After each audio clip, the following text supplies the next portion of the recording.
Now, gyms are open with health protocols, but not everyone is back out as yet, choosing alternatives to battle their COVID curves where they see them. But we are very happy this evening to be joined by certified personal trainer, certified nutrition and wellness coach Zulema Charles, as well as certified personal trainer and ambassador for Soca Run Festival, Sweat Industry Apparel, Soca Sweat, Tania Paris. We say hello, ladies. Thank you so much for being a part of this conversation. Hello, hi. And Thank you for having us. our pleasure. Now, Zulema, I want to start off with you. Thanks. Give me a little bit about your background in terms of who's Zulema Charles in a nutshell? Okay, Zulema Charles in a nutshell. Well, most of my life I actually spent dancing. So really how this started, I was dancing for Marshall Montano. I was on tour with him for 10 years.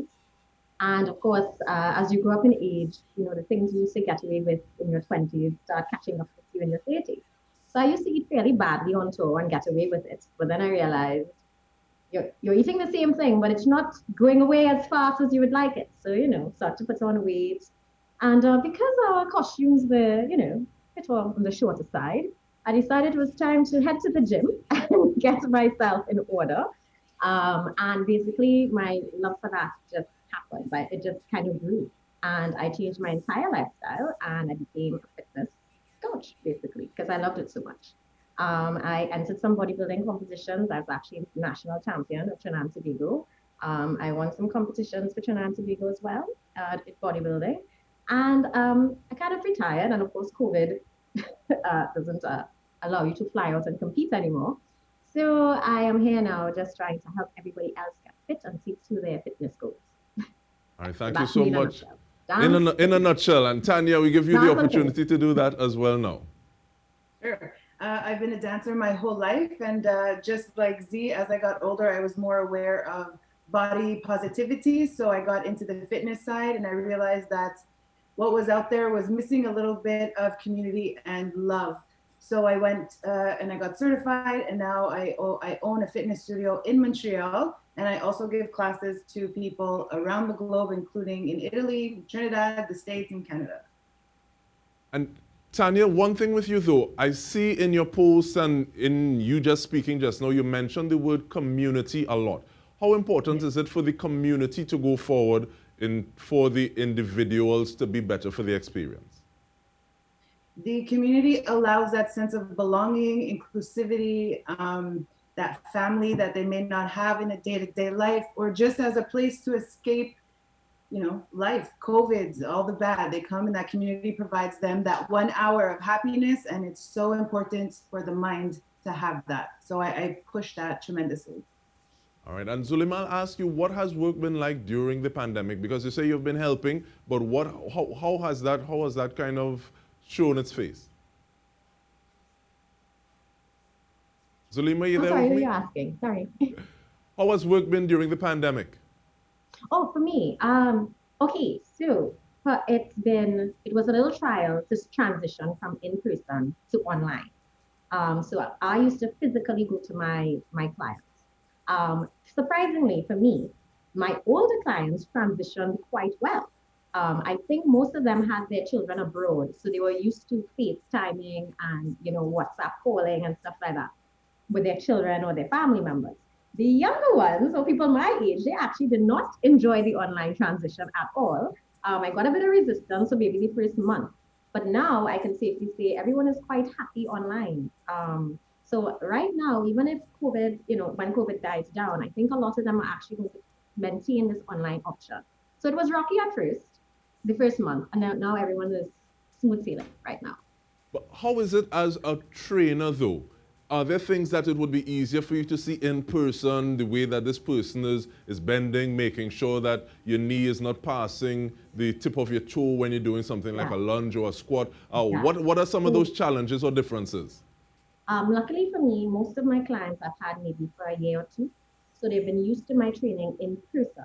I must say it is very tricky if you have a new client who has never done any sort of training before and they're brand new to training. It is a little trickier.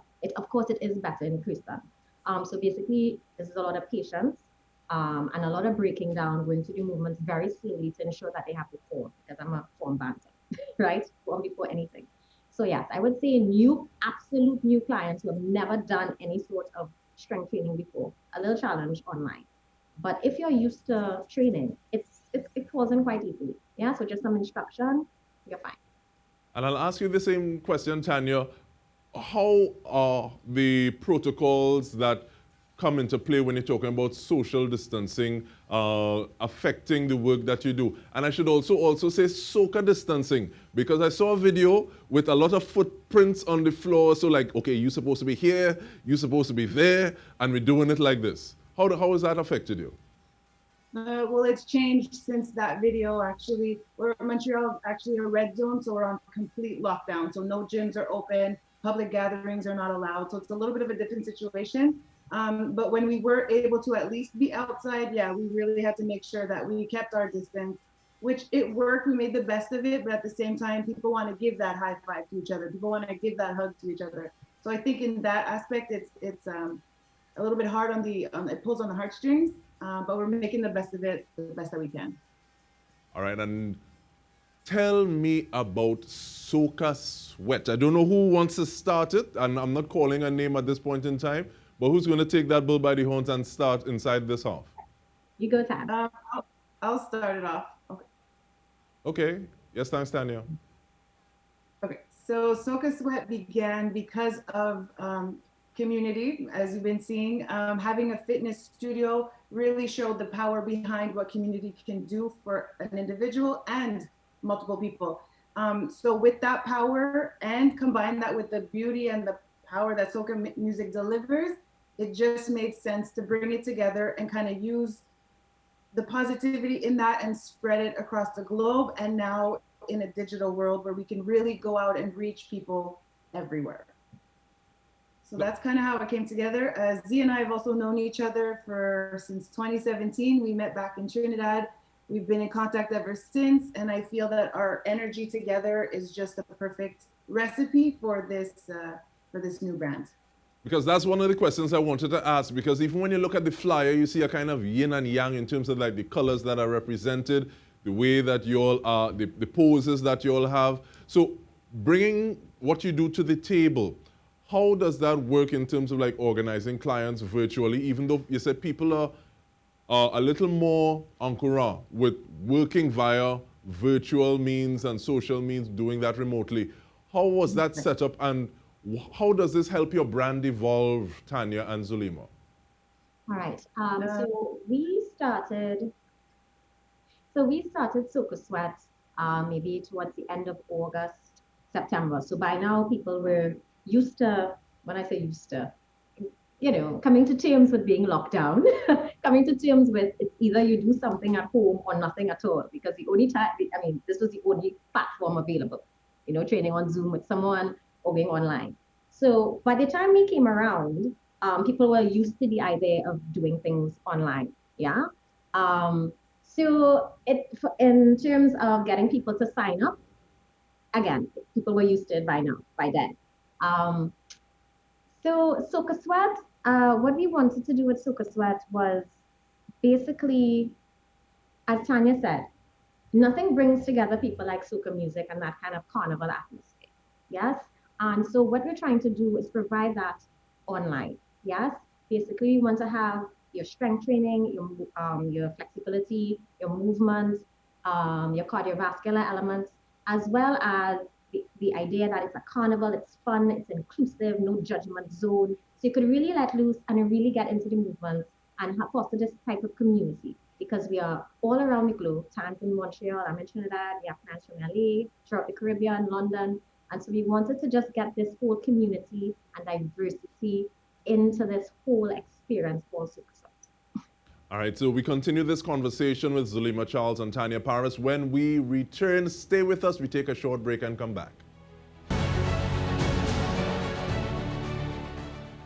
Welcome back. We are talking Soca Sweat with Zulema Charles and Tania Paris. Now, ladies, the pandemic is happening. You all said you were already having your online presence and you had clients, you were dealing with them remotely. But at the same time, why the need to form Soca Sweat and move forward? What gaps were there to be filled? Because you all were doing your things, but at Yeah. the same time also saying that, okay, this is, we're going to almost like make an umbrella body and we can give a name to this community. What was the purpose for that? Well, one, it's during COVID, and of course, the more you move and the healthier you are, you're less likely to be symptomatic or even pick up COVID. So it was important for the community to move in general. Two, how we are different is that besides providing your usual aerobics or dance exercise, you have your strength training, your mobility, your flexibility, your movement. We also wanted, of course, to unify everyone. So we wanted to incorporate different cultures. So we have soca, we have dancehall, we have zouk, we have compa, and that's kind of how we are different from other brands, because normally other brands will just be focused on Latin, or other brands are just pure soca, or just a dancehall class, or an Afrobeat class. We have a mix of everything. So we have all of that combined with some strength training movements like your basic squats, your stiff leg, some bicep curls. So we wanted to create like everything, all in one. You come here, it's a one-stop shop. Yeah. So and as well as you're experiencing different cultures, because like I said, our Soca Sweaters are from all over the world. So when we play like a little zouk, these Englishers are like, hey, the Guadeloupes are like, hey, or if we play compa, or if we play some Latin, so everyone could get the taste of everyone else's culture. Again, community, diversity, and love, and keep moving, because we all need to stay healthy, especially during this new era, this post-COVID era. Yeah. And Tanya, I'll give you an opportunity to chime in here. And with that, but I also want to ask about your views on public gyms versus private practice. So I give you the opportunity to speak on one and then the other. Thanks. Okay, I think we came together seeing what the world needed, especially during such a downtime. And we had what we believed was a good solution for everybody to just find a place of happiness. So it just seemed right that Z and I came together, we created this community. We both had our individual communities, we connected them, and we've reached out to expand that community everywhere else. So it's not just in Canada, it's not just in the Caribbean. I got my people in Italy coming in, and it's trilingual as well. So we speak English in the class, we speak French because we're in Montreal, and I also speak Italian when needed. So it's really a place where everybody could come and find what they're looking for. Mm-hmm. In terms of the public versus private, I really feel it depends on what your goals are. I think public gyms are good, group classes are great. You have that accountability, you have that motivation. Everything you need is there. However, some people with different fitness levels or different goals, for example, somebody wants to compete once COVID is over. The private side is there for that. And also maybe if you're a little newer and you don't know the basics, sometimes a private class will help you build that confidence so that going into a group, you're going in running, like you're ready to take on the class. And I haven't asked, what have people been saying about the classes, the Soca Sweat classes? Because you say the community is engaged and it is more than just one place. But what are they telling you? What kind of feedback are you getting?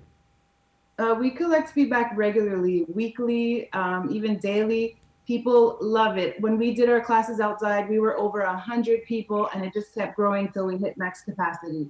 Online is the same thing. It's showing that same trend.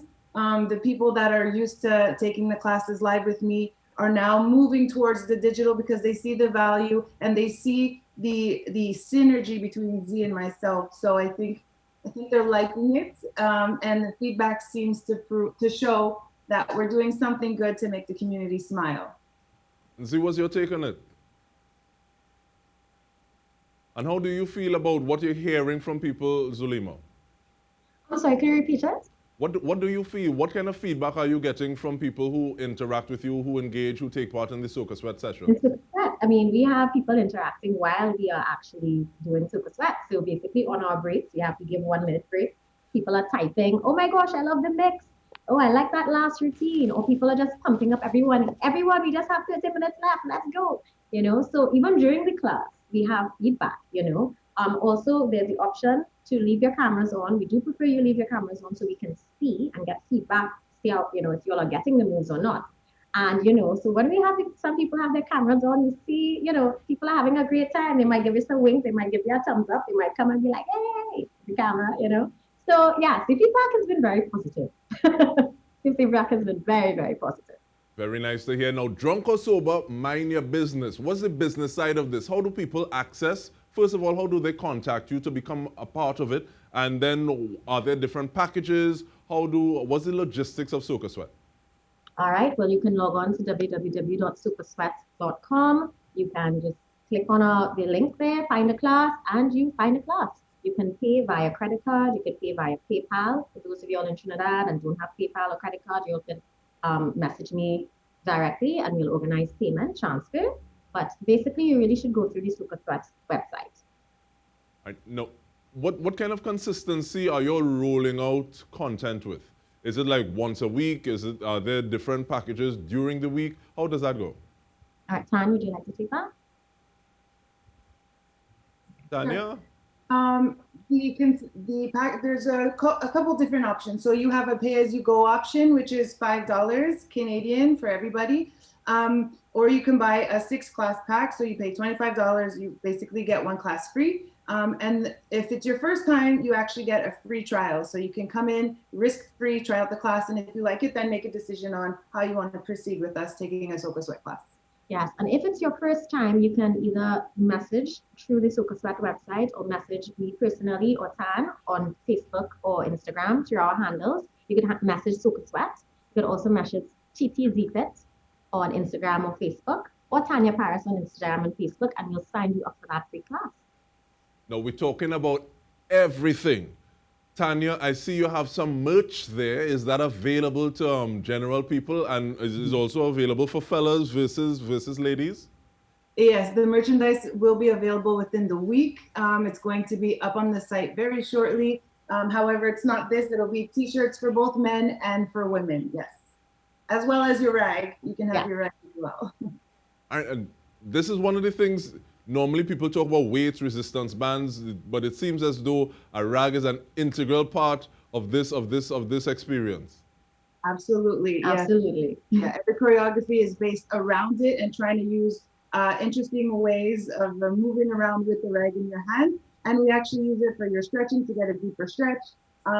When you want to work your arms a little bit more, the rag, you switch arms. So it's really crucial to have the rag, your own or a Soca Sweat one. Different people may have different levels of ability, because baby may have a little different flexibility from Tanti. So in terms of, do you all take that into consideration when you're doing your routines? Okay, I'll take this. So as she's a group trainer and as a personal trainer, there's always a disclaimer at the top of the class, especially for people who are new. Basically, it's, guys, if you have any shoulder injury, but first of all, you're supposed to be cleared for exercise. Yes, you can't just pick up yourself and exercise. You should be medically cleared for exercise.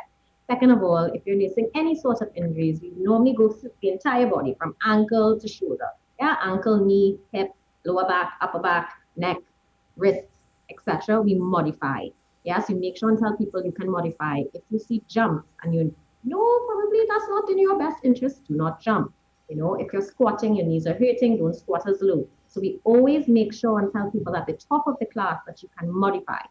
Also, when we are teaching the movements, I usually start with the modification and then I get into the full movement, so that people know, if they see the full movement, they know, okay, maybe I'll just stick with the modification that she did first. Yes? Safety is very important to us. We take that very, very seriously, especially since we are online. So you can't even assess people, you know, as they walk in live, you know, and you can't see them in real time. Some people may even have their cameras off. So you definitely have that disclaimer at the beginning. Yeah, safety first, modify. All right, so ladies, there's a saying that well-being is realized in small steps, but is no small thing. We want to thank you for taking this small step and taking us forward on that journey of Soca Sweat. Both Tania Paris and Zulema Charles, thank you so much for being a part of this conversation. And thank you for joining us this evening. On behalf of the entire news team, I'm DK Roster. Have a good night.